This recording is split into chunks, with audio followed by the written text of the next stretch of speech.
မင်္ဂလာပါရှင်ရွှေလင်း audio book မှကြိုဆိုပါရစေ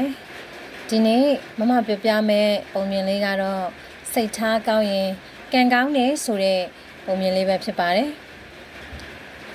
ခိုးရှိရှိတုန်းကရွာတရွာမှာစင်းရဲသားလက်သမားလင်မယား2ယောက်ရှိကြတယ်သူတို့မှာသမီးလေး2ယောက်ရှိပြီးအကြီးမကမဲမနဲ့အငယ်မကမဲခတို့ဖြစ်ကြတယ်အကြီးမကတော့ချောမလှပပြီးစိတ်ထားကောင်းတယ်အငယ်မကတော့အကြီးမလိုစိတ်ထားမကောင်းရှာဘူးတနေ့တော့သူတို့ရွာမှာမိုးခေါင်ပြီးရေရှားလာတယ်လယ်သမားကြီးကရေတထမ်းရဖို့အတွက်တခြားရွာကနေခက်ခဲသွားထမ်းရတဲ့ကွယ်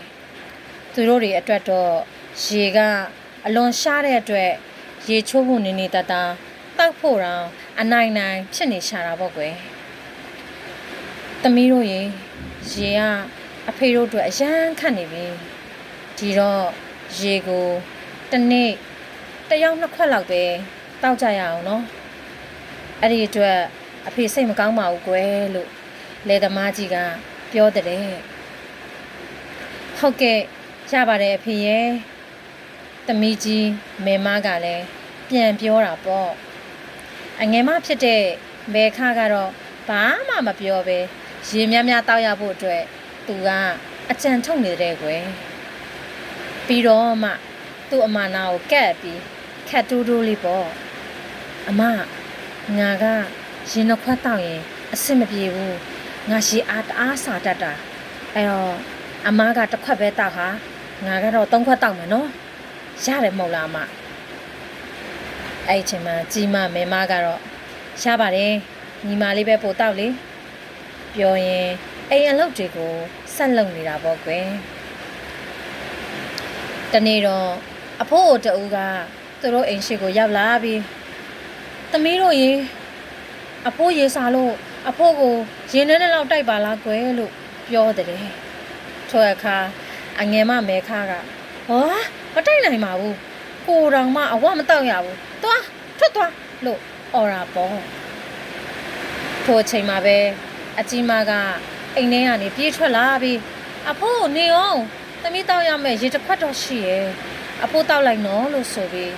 သူ့ရေခွက်ကလေးကိုရိုးတိကမ်းပေးတဲ့ကွယ်အဖိုးကလည်းရေခွက်လေးကိုယူပြီးအကြီးမမဲမလေးကိုပြုံးကြည့်နေရှာတာပေါ့ပြီးတော့မှစိတ်ထားကောင်းလိုက်တဲ့သမီးလေးနှုတ်ကထွက်သမျှအလိုပြည့်ပါစေလို့ဆုတောင်းပေးတဲ့ကွယ်ပြီးတော့မှသူကရေကိုအားရပါရတောက်ပြီးထွက်သွားတာပေါ့အငယ်မမဲခါကတော့သူ့အမကိုမျက်စောင်းကြီးခဲပြီးကြည့်နေတာပေါ့အဲ့ဒီအချိန်မှာပဲအကြီးမမဲမ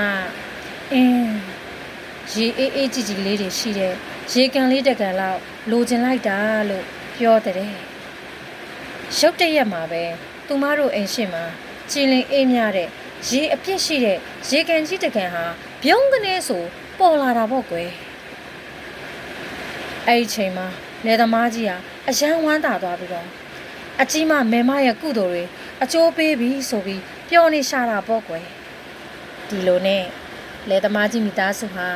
တနေ့တခြားလိုချင်တာလေးတွေရပြီးပို့ချမ်းသာလာတာပေါ့အငယ်မမဲခလေးလဲအကြီးမကိုအတူယူပြီးစိတ်ထားလေးကောင်းလာတာပေါ့ကွယ်ကဲဒီပုံမြင်လေးကတော့အဆုံးသတ်မှာစိတ်ထားကောင်းရင်ကံကောင်းတယ်ဆိုတာလေးကိုပဲကြားတာပဲဖြစ်ပါတယ်နော်ခလေးတို့လည်းကံကောင်းဖို့အတွက်စိတ်ထားကောင်းကြရမယ်နော်ပြီးတော့ဒီပုံမြင်လေးကမမကိုယ်တိုင် creation လုပ်ပြီးခလေးလေးတွေအတွက်ရေးထားတဲ့ပုံမြင်လေးတစ်ပုဒ်ဖြစ်တယ်အဲ့တော့နောက်ချက်မမရေးထားတဲ့ပုံမြင်လေးတွေကိုနားထောင်ခြင်းနဲ့ဆိုရင်မမကို like and subscribe လုပ်သွားပြီးဦးနော်ဘေးနာခေါင်းလောင်းလေးကိုလည်းတီးသွားဖို့မမေ့နဲ့နော်တတား